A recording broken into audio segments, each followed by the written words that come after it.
అదే RTV app వార్తల్ని క్షణాల్లో చదివే అవకాశం ఉంటుంది. ఒక న్యూస్ పేపర్, ఒక టెలివిజన్ ఛానల్ మీ చేతుల్లో ఎప్పుడూ ఉంటాయి. ప్రస్తుతం మన దేశపల్లి గ్రామంలో ఉన్న ఇక్కడైతే రైతులు పూర్తిగా అయితే కూరగాయలు మాత్రమే పండిస్తుంటారు. బయట వాతావరణంతో చూసినట్లయితే ఇక్కడైతే కూరగాయలకు సంబంధించి అయితే పూర్తిగా కూరగాయల మీద డిపెండ్ అయి ఉన్నారు. దాదాపు 95% రైతులు కూరగాయలు పండిస్తూ అయితే జీవనం అయితే కొనసాగిస్తున్నారు. ఇక్కడ నుంచి అయితే ఇటు వేములవాడ కావచ్చు, అంతేకాకుండా కరీంనగర్ కావచ్చు, ఇతర ప్రాంతాలకైతే దిగుబడి అయితే చేస్తున్నారు. ప్రస్తుతం మనతో పాటు కొంతమంది యువ రైతులు ఉన్నారు. ఒకసారి వారితో మాట్లాడదాం. సార్ చెప్పండి, ప్రస్తుతం అయితే ఇక్కడ ఎటువంటి పంటలు పండిస్తారా, అంటే బయటకి ఇక్కడికి తేడా ఏంటి? దేశాయపల్లి గ్రామంలో ఎక్కువ మంది రైతులు చాలా మొత్తం వరకు కూరగాయల పంట మీద అధిక ఆదాయం సంపాదించడం జరుగుతుంది. ఎందుకంటే ఇక్కడ మాకు మంచి సారవంతమైన నేలలు ఉన్నాయి కాబట్టి మంచి వాటర్ ఫెసిలిటీసు, మరి అలాగనే డ్రిప్ ఇరిగేషన్ పద్ధతి, స్టేకింగ్ పద్ధతి.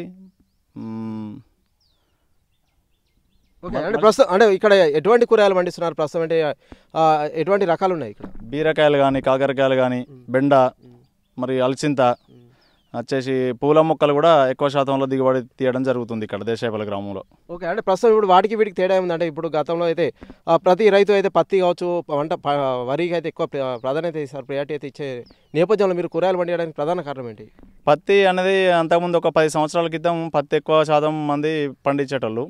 ఇక్కడ ఎందుకంటే పత్తి ఇప్పటి వాతావరణానికి తట్టుకోవడం లేదు. ఎందుకంటే తొందరగా ఎక్కువ క్రాప్ వచ్చుడు లేదు, దిగుబడి లేదు, లాభాలు లేవు, మందులు ఎక్కువ కొట్టడం జరుగుతుంది. వరి అయినా తెగుళ్ళు రావడం, దిగుబడి ఎక్కువ రాకపోవడం, వడ్లు ఎకరానికి అంతకుముందు 35 క్వింటాలు 40 క్వింటాలు వచ్చేది ఒక 10 సంవత్సరాల క్రితం.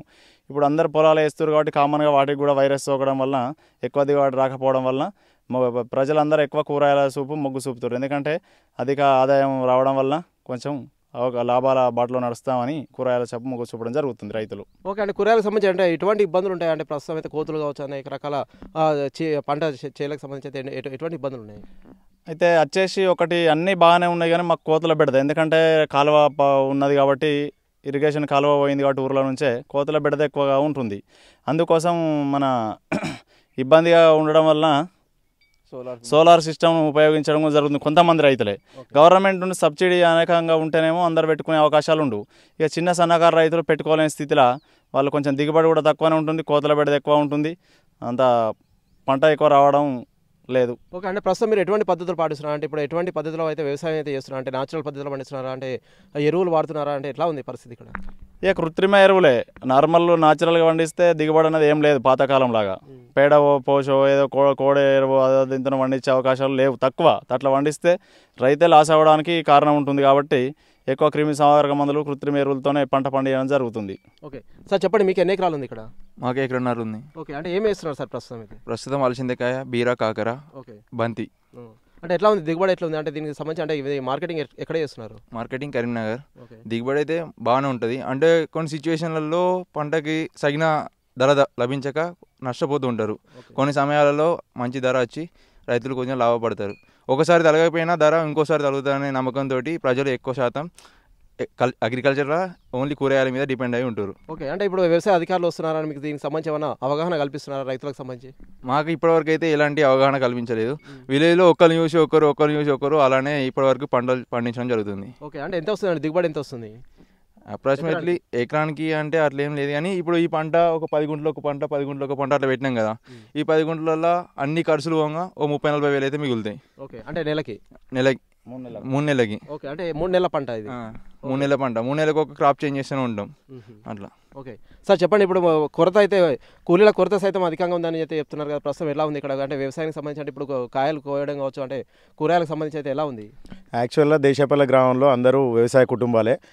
ఎవరైనా వారిది వాళ్ళే చేసుకోవడానికి ప్రియారిటీ ఇస్తారు. కూలీల కొరత ఉంది, లేదనటం లేదు. కాకపోతే ఎవరిది వాళ్ళు చేసుకోవడం, పక్కన ఉన్న వాళ్ళు ఒకరికొకరు సాయం చేసుకోవడం ఇట్లుంటుంది ఇక్కడ. పక్కా ఇక్కడ కూలీల కొరత ఉంది. ఈ కోతుల బెడద అనేది చాలా ఉంది. కోతుల వలన అధికంగా ఇబ్బంది పడుతుంది. మీరు చూస్తారు ఇక్కడ సోలార్ సిస్టమ్ ఉంది. సోలార్ ఉన్నా కూడా కోతులు వచ్చే పరిస్థితి. అందుకని అది దిగుబడి అనేది బాగా లాస్ అవుతుంది. ఓకే, అంటే ప్రస్తుతం చూసినట్లయితే స్టేకింగ్ సిస్టమ్ కావచ్చు, అంతేకాకుండా మల్చింగ్ కావచ్చు, అంతేకాదు ట్రిప్ అయితే ఉంది కదా. దీనికి సంబంధించి సబ్సిడీ ఏమైనా వస్తుందా? అంటే మీరు ఏమైనా అప్లై చేశారా? సబ్సిడీ ఒకప్పుడు ఉంటుండే, కాకపోతే ఇప్పుడనే సబ్సిడీ ఏం రావట్లేదు. డబ్బులు పెట్టి కొనాలంటే అందరు కొనలేని పరిస్థితి. కొందరు కొంటారు, కొందరు కొనలేరు.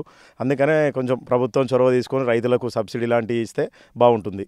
ఓకే, ప్రస్తుతం అయితే మనమైతే దేశపల్లి గ్రామంలో ఉన్నాం. ఇక్కడైతే రైతులకు సంబంధించి అయితే స్టేకింగ్ సిస్టమ్ వచ్చి అంతేకాకుండా మల్చింగ్ సిస్టమ్, అంతేకాకుండా డ్రిప్ సిస్టమ్తో అయితే వీరైతే వ్యవసాయం అయితే చేస్తున్నారు. బయట రైతులతో చూసినట్లయితే మేమైతే పూర్తిగా కూరగాయలు కావచ్చు, అంతేకాకుండా పండ్ల మొక్కలు, పూల మొక్కల మీద అయితే పూర్తిగా డిపెండ్ అవుతున్నారు. అంతేకాకుండా వీరికి సంబంధించి అయితే గతంలో అయితే వీరు వరి కావచ్చు, అంతేకాకుండా పత్తి అయితే ఎక్కువగా వేయడం జరిగింది. ప్రస్తుతం ఇక్కడ చూసినట్లయితే మేము వీటికంటే మాకు కూరగాయల మీద అయితే ఎక్కువ ఆదాయం వస్తుంది. మాకు సంబంధించి అయితే పల్లె గ్రామంలో అయితే పూర్తిగా రైతులు పూర్తిగా కూరగాయల మీద డిపెండ్ అయి ఉన్నారని చెప్పేసి కొంతమంది రైతులు, యువ రైతులు అయితే చెప్తున్నారు. అంతేకాకుండా వీరికి సంబంధించి అయితే అధునాతన పద్ధతులు పాటించి అయితే వీరైతే వ్యవసాయం చేస్తున్న పరిస్థితి మనం చూస్తున్నాం.